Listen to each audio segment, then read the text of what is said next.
It was an important step in the rebuild. I think we were able to recoup value on the veterans we went out yesterday.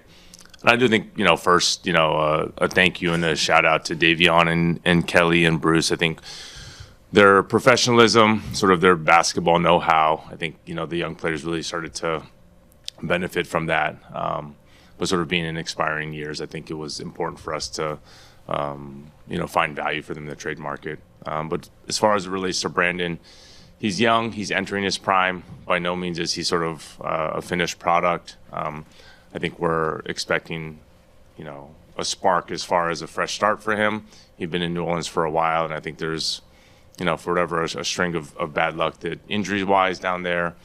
So excited to see what he can do with us. We feel like we have the best medical staff in the league, and so I know there's been some, concerns about games played and whatnot, but I think we're excited to get to know him as a person, but also his body and physically, and sort of see if we can get an additional jump there.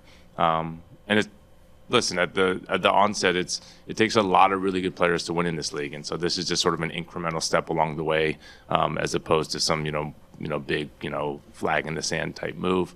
But listen, we're opened up a lot of ability for our young guys to play. I think whether it's our rookies, Jacoby, Jamal, Jonathan, Ulrich, Jamison, our second and third year players, Grady and Ochai, just sort of opens up opportunity for them, and we're really excited to see that group play together. Scottie wants to share ball. Brandon wants to score the ball. I think that sort of is a natural fit. It's sort of how you see with Scottie and RJ. Like I said, you can never have too many difference makers. I think high IQ players, great feel for the game. Long, athletic, so our kind of guy. There's enough duos around the league that sort of stylistically operate in the same space that I'm not too concerned about it. Yeah, Brandon wants to be here. I think this was a intentional sort of effort and decision by him, so we appreciate that. And yeah, obviously we've been able to talk to his agent and representatives over the past couple of 24 hours or so, and so we're comfortable where we are. Sort of the ball movement. Quick decisions. The shooting, I think, helps this specific team that maybe, is an area of improvement.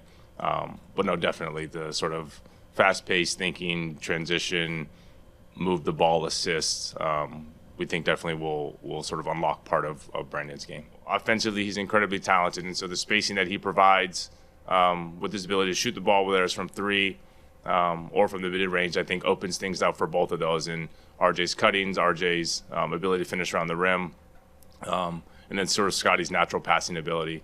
But at the same time, I think we need a lot of good players, and we need a lot of good difference makers. And so this just adds to that group. I think in trading Bruce and Kelly, you sort of take two guys who are coming off our bench, and you turn them into a starter. It allows for a bit more flexibility on that starting lineup. Obviously, you can play a little bigger with Brandon, Scottie, and Yak together. So I think it's more options as opposed to how does that specific lineup fit